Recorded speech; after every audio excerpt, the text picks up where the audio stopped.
Hello po mga kapraps, pupuntahan natin ngayon ang property na for sale na matatagpuan natin dito sa bayan ng Liliw, Laguna. Mula dito sa sementadong kalsada, ang distansya ng property ay nasa 40 meters lamang po. At pwede na rin ninyong ipasok ang inyong sasakyan dito. Kunting linis lang nitong mga damo mga kapraps. So kayang-kaya nang ipasok ang inyong sasakyan. Lalakarin lang natin ng mahigit 1 minuto ay nandoon na tayo sa property. Meron na rin kayo ditong mga katabi na property na dinidevelop na. Okay, lakad tayo mga kapraps. Habang kayo po ay nagpapahinga dyan sa inyong kanya-kanyang pamamahay, samahan nyo po ako sa pag-ikot sa property na i-offer ko sa inyo ngayon. Kung sakaling maging interested kayo sa ipapakita ko sa inyo ngayong property, pwede kaming makontak sa mga contact details na nandyan po sa inyong mga screen. Pwede po sa Viber, cellphone number, Facebook Messenger, pwede rin po sa WhatsApp mga kapraps. Pwede kayong mag-message o kayo tumawag. Okay, tanaw na natin ang property. Yan, mula po dito sa bakod na to na sementado. Ito mga kapraps, ito na po ang simula ng property. Okay, pasok po tayo. Ang kabuuang sukat nito ay 8,000 square meters. Ito ay titulado at ang kagandahan mga kapraps, buhay ang nakapangalan sa title na nagbebenta nitong property.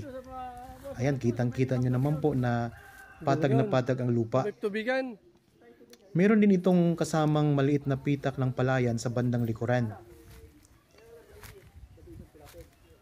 Ang distansya naman ito sa town proper ng Liliw, Laguna mga kapraps ay nasa 5 minutes travel time. Meron na ditong access ng kuryente at tubig. Tapos kita nyo naman po na may mga tanim ito na mga saging, mga lansones, meron ding mga puno ng niyog at iba pa. Okay? Mag-ikot-ikot tayo dito sa property mga kapraps. Ito po ay isang farm lot.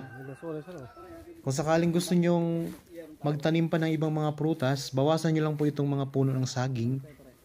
At maganda naman po ang lupa dito mga kapraps sa Liliw kasi malamig ang lugar, maaliwalas.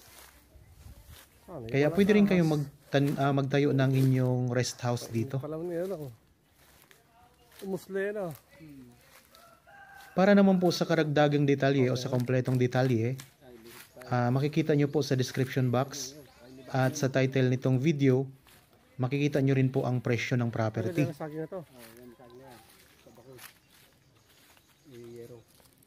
Sa mga viewers natin na nasa city ngayon, nasawa na po sa mga pollution, mga nakakaapekto sa kalusugan natin na pollution mga kapraps, pwede kayong maghanap dito ng property na pwede nyong tayuan ang inyong magiging rest house mga kapraps.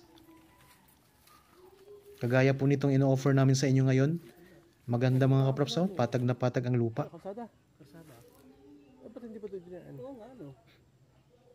Tapos kung kayo po ay naghahanap pa ng property na gustong gawing investment, may iba't iba kaming sukat, iba't ibang laki, at iba't ibang uri ng property. Meron tayong commercial, residential, meron din tayong mga farm lot mga kapraps, marami.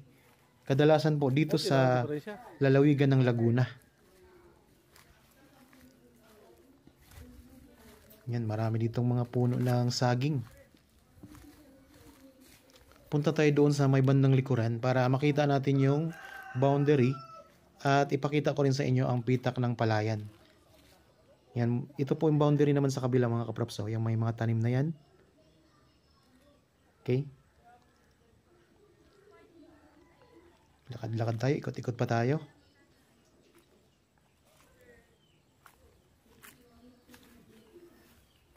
Kita nyo naman kanina, meron kayong mga katabing property na rin.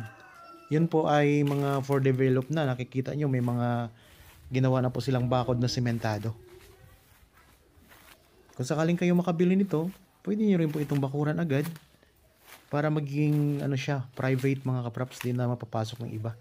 Di na mapupuntahan ng iba. Yan, nandito na tayo ngayon sa bandang likuran ng property.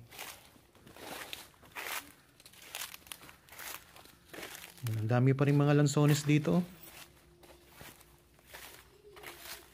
Maganda ito mga kapraps. mangga, di nakasama. Ano, hindi nakasama to, ano?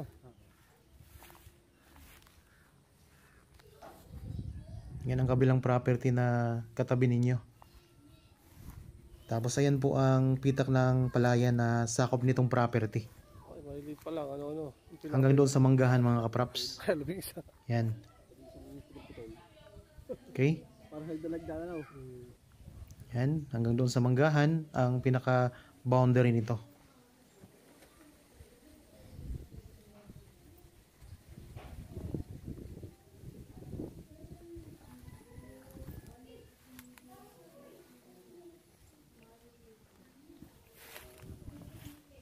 Sa mangga, hindi nakasali yung mangga, ano. So sa mga interested po sa property na ito mga kapraps, kontakin nyo lang po kami sa mga details na nandyan po sa description box. Ito, 8,000. Para kung sakaling gusto nyong bisitahin ang property, gusto nyo makita ng personal, magpa-schedule lang kayo sa amin para masamahan namin kayo at ma-assist namin kayo mga kapraps.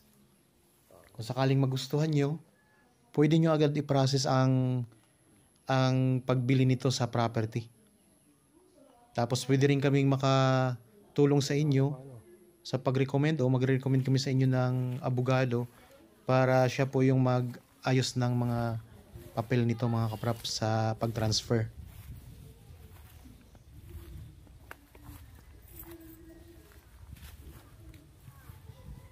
Ilang nara?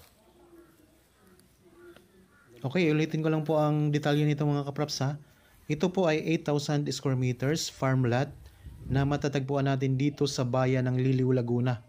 Titulado, buhay po ang nakapangalan sa title na nagbibenta. Patag na patag ang lupa. Mayroong sakop na maliit na pitak ng palayan. Ayan naman po. Mayroon itong right of way papasok dito sa loob ng property. 40 meters lang po ang distansya mula sa cemented na barangay road. Walking distance lang mga kapraps. Nasa mahigit 1 minuto lang kung lalakarin natin. Ito lang nara. At ang distansya naman ito sa Akasya ba yan? Hindi, National Road mga kapraps ay nasa mahigit 1 minuto lamang po.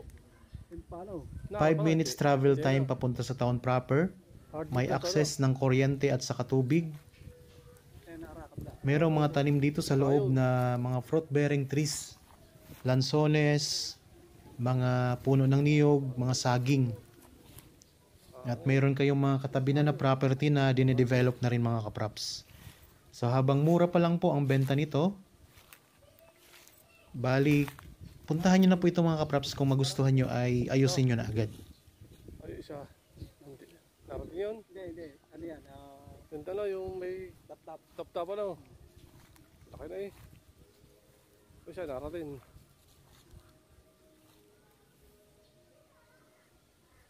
So ang ano pala mga kapraps, ang bayan ng Liliw, Laguna, katabi po ito ng Nagcarlan. Malapit lang din po ito sa bayan ng Santa Cruz. Katabi lang ng Mahayhay, Magdalena. Kaya itong lugar na ito mga kapraps ay mataas kaya maaliwalas ang simoy ng hangin. So perfect po ditong maglagay din ng inyong magtayo ng inyong rest house. So habang mababa pa lamang po ang presyo nito, ay i-grab nyo na to mga kapraps. So sa mga kababayan nating nasa ibang bansa ngayon na nanonood dito sa mga ina-upload ko ng mga property, maraming salamat po sa inyong pagsuporta. Sana po ay ma-share nyo rin po itong video o ang channel sa inyong mga kaibigan, kakilala, mga kamag-anak na naghahanap din ng property na gustong gawing investment. Para sa malay nyo po, dito po sila makahanap ng property na gusto nilang gawing investment.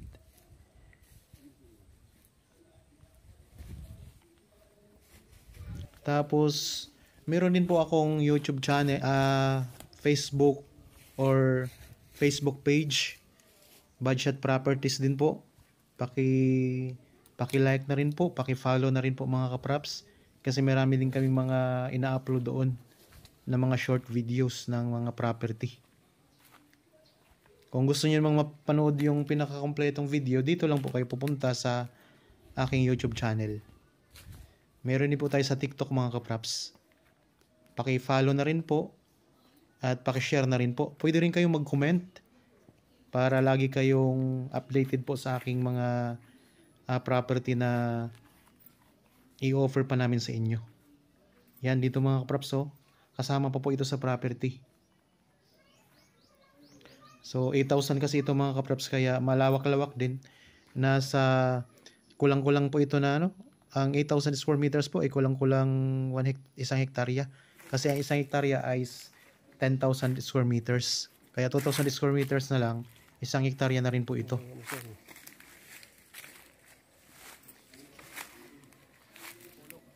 Yan, may muho na ito mga kapraps, oh. So, yun yung pinaka-boundary na itong muho na pinakita ko sa inyo.